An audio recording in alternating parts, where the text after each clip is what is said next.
There are those who are asking the devotees of civil rights, when will you be satisfied? We can never be satisfied as long as the Negro is the victim of unspeakable horrors of police brutality.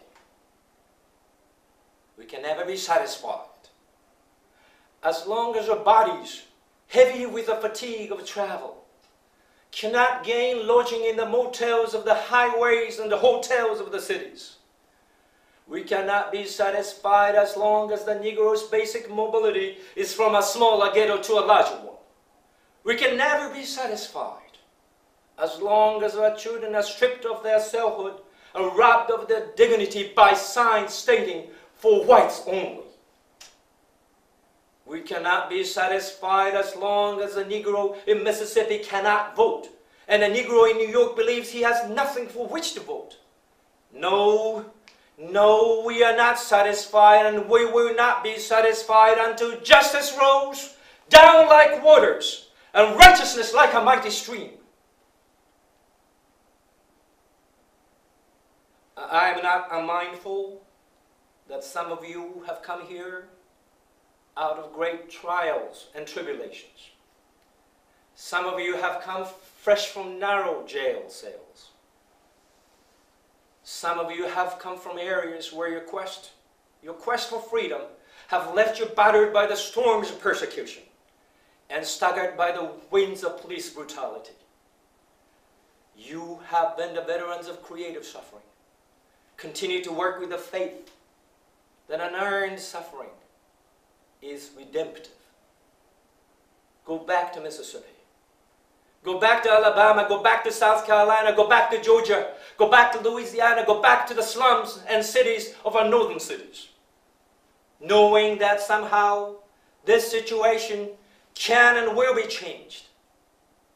Let us not wallow in the valley of despair.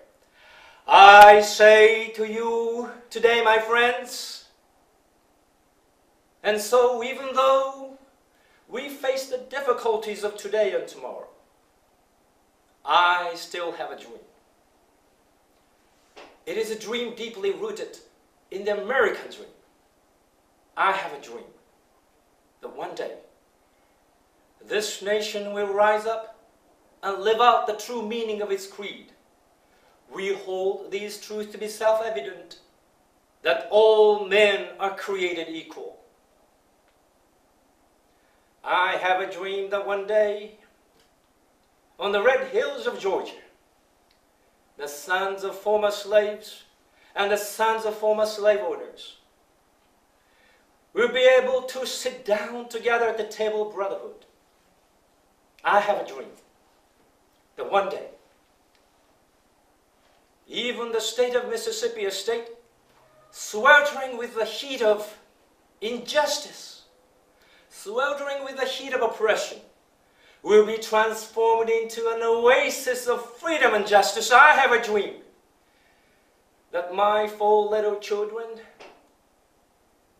will one day live in a nation where they will not be judged by the color of their skin, but by the content of their character. I have a dream today.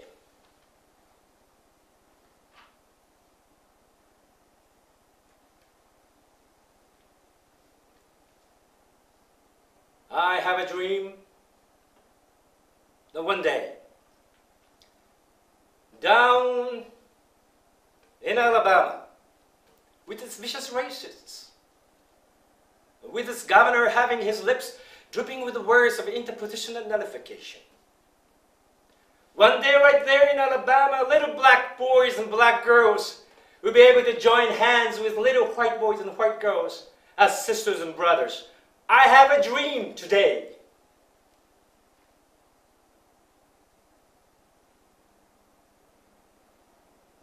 I have a dream that one day every valley shall be exalted, and every hill and mountain shall be made low, the rough places will be made plain, and the crooked places will be made straight, and the glory of the Lord shall be revealed, and all flesh shall see it together.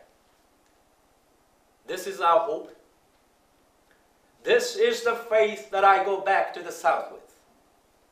With this faith, we will be able to hew out of the mountain of despair a stone of hope. With this faith, we will be able to transform the jangling discords of our nation into a beautiful symphony of brotherhood. With this faith, we will be able to work together, to pray together, to struggle together, to go to jail together, to stand up for freedom together, knowing that we will be free one day. This will be the day. This will be the day when all of God's children will be able to sing with new meaning.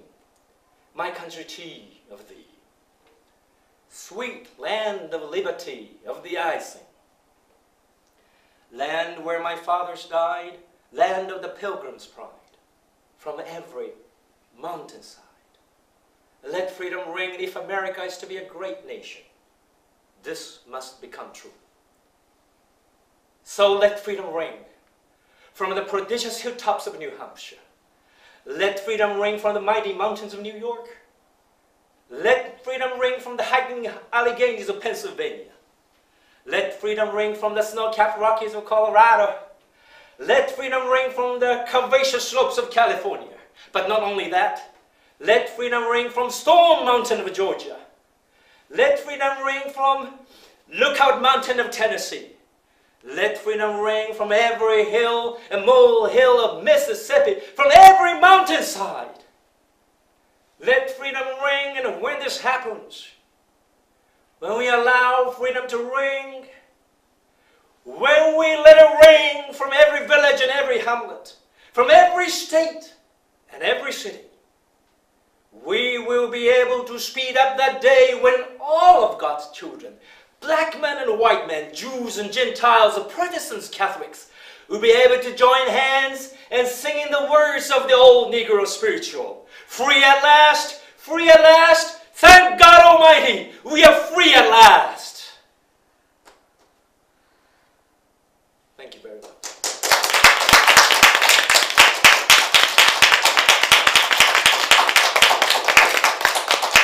I didn't cry, he didn't cry. But the reason I kind of become a bit emotional is that I always remember Martin Luther King being killed, and I visited. Thank you, but that's okay. Thank you very much. Yes. I almost cried. Thank you very much. And I saw the motel and everything, and so when I just recited, sometimes I get emotional, but I shouldn't be emotional. I hope that you though felt some message from him. Anyway, that was his message 45 years ago. And he dreamed one day that every American, every black person in America will be able to vote for a president or anything. Now they got voting rights, of course. The next day, and the next year, 1964, the Civil Rights was approved, signed. And since then, many things happened. But believe it or not, this year already, we have a black president, and that's Barack Obama. So there's a lot of connection, and obviously Barack studied a lot of Martin Luther King's speech, and he uses many of the phrases. He uses many of the techniques too, and I think you saw some similarity. Yes. But it was a really powerful speech.